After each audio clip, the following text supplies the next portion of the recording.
Welcome to The Explainer. So today we're unpacking an absolutely inspiring cross-cultural academic journey.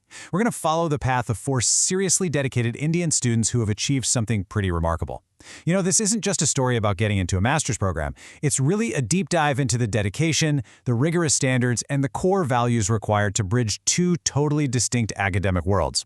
We'll be exploring this long-standing educational collaboration between the Nagarjuna Training Institute in India and the International Buddhist College in Thailand, and looking at what it truly takes to make that kind of massive leap. So, I want you to think about this question right off the bat.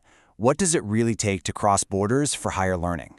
I mean, we always see the end result, right? The graduation photos, the shiny degrees, but we rarely look at the immense, behind-the-scenes dedication required to get there. Today's Explainer dives into a real-life academic adventure. It's a journey that demands not just academic brilliance, but linguistic mastery, intense preparation, and a really profound sense of social responsibility. Let's see exactly how this whole thing unfolds. Section 1. A Journey to Thailand. The NTI Send-Off. Okay, let's dive into this. Picture the energy on July 6, 2026, over at the Nagarjuna Training Institute in Nagpur. It's this massive day of celebration for our four protagonists. We've got Miss Ganeshwari from Chhattisgarh, Ms. Tejaswani from Maharashtra, Ms. Usha from Rajasthan, and Mr. Milan from Gujarat.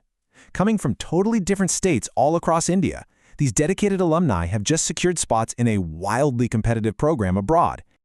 So, where are they headed?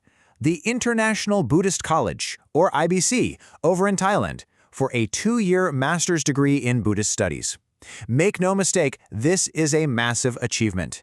As NTI faculty member Ms. Renuka actually pointed out during their send-off, this incredible journey is the beautiful result of a long-standing educational bridge built across Asia. And it's a bridge built entirely on intense discipline and a rock-solid commitment to continuous learning. Section 2. The rigorous selection process, earning the spot. Getting into the IBC is definitely no walk in the park. It's a real gauntlet. Step 1 is building the foundation, systematic academic preparation right at NTI, where students get specialized training in both English language skills and Buddhist studies in English. Then, Step 2, a rigorous written examination conducted by the IBC itself. And finally, Step 3 brings high-stakes personal interviews. These aren't just testing what they know, they're testing their absolute practical proficiency in English. And you know, the prerequisites alone are pretty staggering. To even be considered, you've got to have a bachelor's degree with a minimum 2.75 GPA. But it doesn't stop there. No way! You also need high English proficiency, specifically hitting a 550 minimum on the written TOEFL test, plus reading knowledge of another modern or classical language suited for thesis research. These are absolute mandatory benchmarks just to get your foot in the door.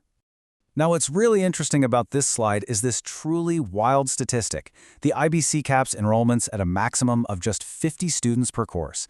Let that sink in for a second. 50 students.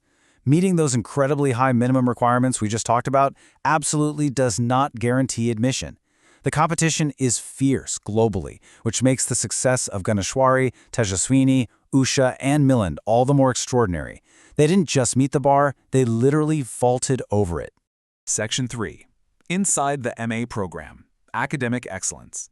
36. This number should instantly give you a sense of the academic scale we're talking about here. This represents the highly intensive 36-credit 4-semester structure of the degree. The IBC explicitly states that this program is strictly intended for graduates who are serious about scholarly pursuits and have some serious self-motivation.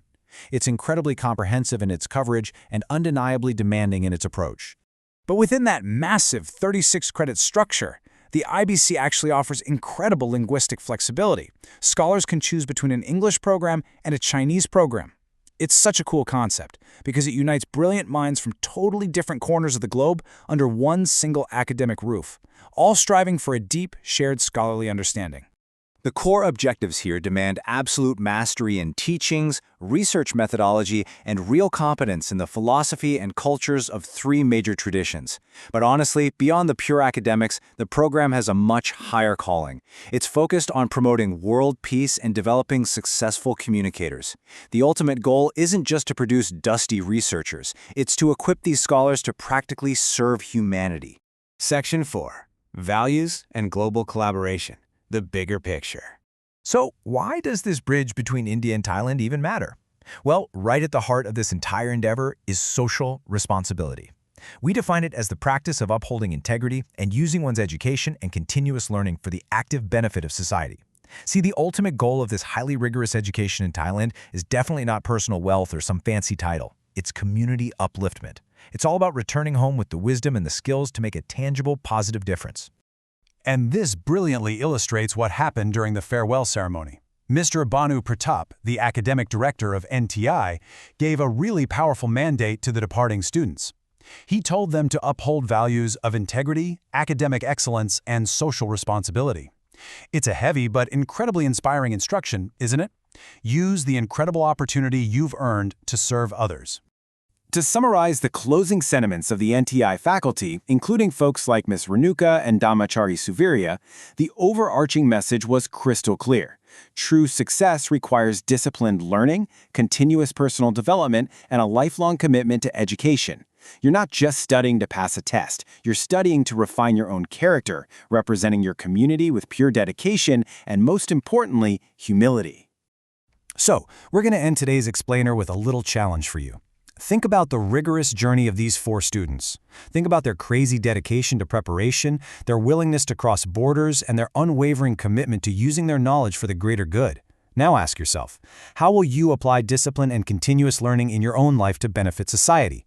What borders are you willing to cross to gain knowledge that uplifts the people around you? Keep learning, keep pushing your boundaries, and we'll see you in the next explainer.